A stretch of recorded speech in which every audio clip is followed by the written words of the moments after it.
Bamboo tree house tiger rescue. एक गांव में दो भोले लड़के थे, अरुण और वरुण। वो दोनों जिगरी दोस्त थे, दोनों अनाथ थे और बचपन से ही साथ साथ पले बड़े। एक दिन अरुण वरुण से, यार इतने दिन इन गांव वालों ने हमें रोटी देकर पाला और बड़ा किया। अब हम बड़े हो गए हैं ना, अब हमें कोई खाना नहीं देगा, इसीलिए हमें कोई काम ढूंढ लेना चाहिए। अरे यार हमें कोई काम भी नहीं देगा, सब सोचते हैं कि हम मूर्ख हैं। जब तक हम ये साबित ना करें कि हम अक्लमंद हैं, हमें इस गांव में कोई नौकरी नहीं देगा। सच कहते हो यार, कुछ ना कुछ करके हमें दिखाना होगा कि हम कितने काबिल हैं। उस गांव के बाहर एक पेड़ के ऊपर एक बांस का बना हुआ घर था। वो पहाड़ के साथ सटा हुआ था। उस बांस के घर में एक बड़ा शेर रहता था। गांव वाले उसे देखकर डर के मारे उस रास्ते से जाते ही नहीं थे। एक दिन अरुण और वरुण उस पेड़ के पास गए। वैसे ये शेर पेड़ के ऊपर क्यों रहता है यार? अरे मूर्ख, वो शेर पेड़ पे रहता नहीं है, किसी ने उसे बांधा और वहां बंद कर दिया। वो बेचारा नीचे उतर नहीं पा रहा, बस। सच कहते हो यार, तुमने उसकी आंखों में देखा, मानो कहती हो कि मुझे बचा लो। अब अगर हम इस शेर को नीचे उतारें और इसे बचा लें तो गांव वाले हमारी प्रशंसा करेंगे। क्या कहते हो? अरे बहुत अच्छा सोचा यार, लोग खामखा इससे डरते हैं। हम अगर इस शेर को नीचे उतार दें तो उनका डर जाता रहेगा, तब हमारा अभिनंदन करेंगे। अगले दिन दोनों उस पेड़ पर चढ़े। बांस के घर में जाकर देखा तो वहाँ शेर नहीं था। यार यहाँ तो शेर है नहीं, तुमने तो कहा था कि किसी ने उसे बांध कर रखा है, तो वो गया कैसे? हाँ यार, यही बात मैं भी नहीं समझ पा रहा। इस पेड़ के साथ लगा हुआ पहाड़ है ना, वहाँ पर रास्ता भी है। लगता है शिकार करने वो पहाड़ की ओर गया है। यानी उसकी नजरें ये नहीं कह रही कि मुझे बचाओ जैसे तुमने कहा, बल्कि ये कह रही हैं कि अगर तुम दोनों ऊपर आए तो तुम्हें खा जाऊंगा। चलो यार जल्दी से यहाँ से भाग जाते हैं। तभी वो बड़ा शेर वहाँ पहुँचा। उन्हें देखकर जोर से दहाड़ा। अरुण और वरुण ने अपने हाथ हिलाते हुए जाओ जाओ जाओ कहने लगे। शेर उनकी ओर बढ़ा। हम तो तुम्हें बचाने आए थे, हमें मारना ठीक नहीं है, हमें कुछ ना करो, कहकर हाथ जोड़ने लगा। वो शेर थम गया। उन्हें देखकर वो कुछ इशारे करने लगा। देखा, मैंने सच कहा था। चलो उसे नीचे उतारते हैं।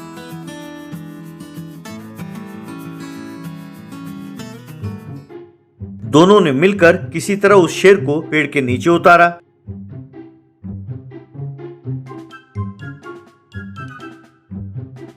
दोनों गांव के चौपाल के पास आए। वहां गांव के मुखिया आलोकनाथ गांव वालों से चर्चा कर रहे थे। गांव वालों, आप सब हम दोनों को मूर्ख समझते हैं ना, पर आज आप सब जान जाओगे कि हम कितने होशियार हैं। आज से आप सब उस बांस के घर वाले पेड़ के पास जा सकते हैं। औरतें वहां के कुएं से पानी भर सकती हैं। अच्छा, पर उस पेड़ पर तो शेर है। अरे मुखिया जी, इसीलिए हमने उस शेर को पेड़ से नीचे उतार दिया। गांव वाले दंग रह गए। अरे कमबख्तो, आज तक हम निश्चिंत थे कि वो शेर पेड़ के ऊपर है, नीचे नहीं उतरेगा। अब तुम दोनों ने उसे नीचे उतार कर छोड़ दिया। अब वो गांव में आएगा और सबको मार डालेगा। अरे तुम दोनों ने तो गांव में मुसीबत खड़ी कर दी। गांव वाले सब डर गए।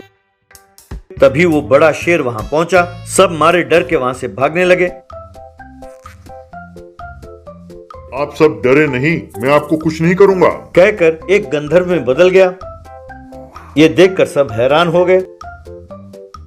एक साधु के श्राप की वजह से मैं ऐसे शेर में बदल गया था। मैं उस पेड़ पर कैद था, मैं खुद उस पेड़ से नीचे नहीं उतर सकता था। साधु ने कहा था कि जिस दिन मुझे कोई हिम्मत करके पेड़ से नीचे उतारेगा, तब मैं श्राप से मुक्त हो जाऊंगा। आज इन दोनों युवकों ने हिम्मत करके मुझे नीचे उतारा, इसलिए मैं इनकी झोली संपत्ति से भर दूंगा। कहकर हाथ हिलाया। वहाँ सोना और रुपयों का ढेर लग गया। अरुण और वरुण ने खुश होकर उसे प्रणाम किया। ये सब देखकर गांव वाले हैरान रह गए। इस तरह अरुण और वरुण बड़े धनवान हो गए। वो गांव वालों की मदद के लिए दान करने लगे। गरीब बेटी जीती गोल्ड मेडल।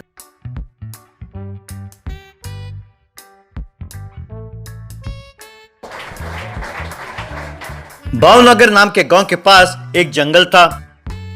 वहां कल्लू नाम का शिकारी पंछियों का शिकार करके गुजारा करता था। उसकी एक छोटी सी बेटी थी गुड़िया। वो अपने पिताजी के साथ जंगल जाती थी। वो पिताजी को तीर चलाते हुए बड़े ध्यान से देखती थी। वो भी पेड़ से फल तीर मारकर तोड़ती थी और प्रैक्टिस करती थी। वो शीशे के ऊपर एक नींबू रखकर दूर से खड़े होकर उस पर तीर चलाकर गिराती थी। कुछ दिनों बाद जब उसके पिताजी का देहांत हो गया तब गुड़िया और उसकी माँ बहुत दुखी हो गए। लोगों के घर में बर्तन मांजते हुए अपना गुजारा करने लगे। कुछ दिनों बाद गुड़िया बड़ी हुई। उस गांव में कुंद्रा नाम का एक धनवान रहता था। जब वो जवान था तब उसने तीर कमान चलाकर काफी मुकाबले जीते और गोल्ड मेडल्स भी जीते। यूं उसका घर मेडल से भरा हुआ था। इसके वजह से उसने सरकारी नौकरी की और फिर रिटायर हो गया। उसकी बेटी का नाम था प्रियंका। गुड़िया उनके घर में काम करती थी। प्रियंका पढ़ाई नहीं करती थी। जब देखो तब वो अपने सहेलियों के साथ फोन में चैटिंग करती थी और वीडियो गेम्स खेलते हुए वक्त गुजारती थी। प्रियंका अपने घर के पास तीर चलाने का प्रैक्टिस करती थी। सामने वाले बोर्ड पर एक भी तीर नहीं लगता था। हर रोज उसके पिताजी उससे प्रैक्टिस कराते थे।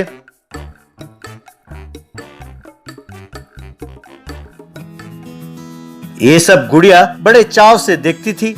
एक दिन कुंद्रा, ये क्या बेटे, कितने बार कहा है तुम्हें कि भाई कमान को ठीक से पकड़ो, सांस खींचकर तीर छोड़ना चाहिए वरना निशाना चूक जाएगा। कितने बार कहा है तुम्हें? तुम्हारा मन प्रैक्टिस में तो लगता ही नहीं। अरे भगवान, कम से कम तुम तो अपनी बेटी को समझाओ। इसे और सिखाना अब मुझसे नहीं होगा। कहकर गुस्से में वहाँ से चला गया। ये क्या माँ, ये कैसी परेशानी है? कहते हैं कि तीर चलाओ और गोल्ड मेडल जीतो। हाँ, कहते हैं गोल्ड मेडल जीतने से सरकारी नौकरी मिलेगी। अरे सरकारी नौकरी चाहिए किसे यहाँ पर? इन्होंने सरकारी नौकरी करके क्या उखाड़ लिया? क्या करोड़ों के पैसे कमाए इन्होंने? पढ़ाई पूरी करने के बाद मैं अपने दोस्तों के साथ मिलकर बिजनेस करना चाहती हूँ। मुझे ऐसे घटिया नौकरी की कोई जरूरत नहीं है। ऐसा उसने कहा गुस्से में। क्या तुम बिजनेस करना चाहती हो बेटी? हाँ, अरे 100 रुपए देकर तुम्हें बाजार से सब्जी लाने को कहे तो वापस छुट्टे पैसे कितने लेने चाहिए ये हिसाब लगाना भी तुम्हें नहीं आता और तुम कहती हो कि बिजनेस करोगी। हाँ, अरे बेटा, किसी सरफिरे के साथ तुम्हारी शादी कर दें तो ही ठीक रहेगा। कहकर गुस्से में वहाँ से चली गई। तब गुड़िया प्रियंका से, दीदी वो इतने दुखी है तो आप वो गोल्ड मेडल जीत क्यों नहीं लेती? वैसे भी तीर चलाना कोई मुश्किल बात नहीं है, मजा है उसमें।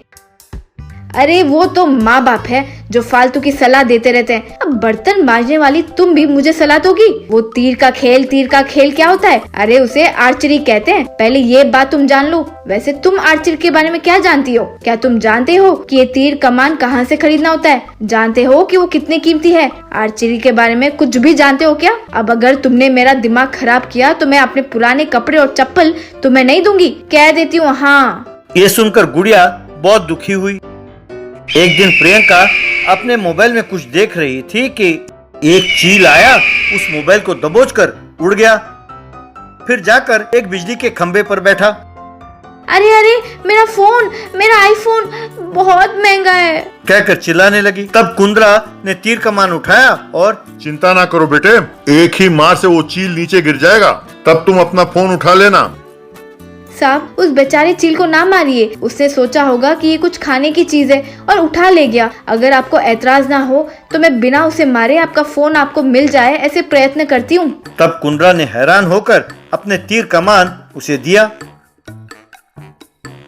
गुड़िया ने निशाना साधा और तीर चलाया। वो तीर जाकर सीधा फोन को लगा। तब चील डर के मारे उड़ गया।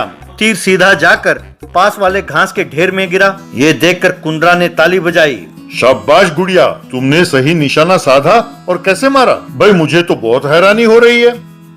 साहब मुझे बचपन से ही तीर चलाने का बहुत शौक रहा है, लेकिन घर के हालात अच्छे न होने के कारण मैं ठीक से सीख नहीं पाई। ये जानकर कि आप बहुत अच्छे तीर अंदाज हैं, मैंने आपके घर में नौकरी करने के लिए ठाना। आपने जो प्रियंका दीदी को बहुत सारी चीजें सिखाई, मैंने वो सब सीख लिया साहब। आपके सिखाए हुए सीख से ही मैंने आज ऐसा तीर चलाया।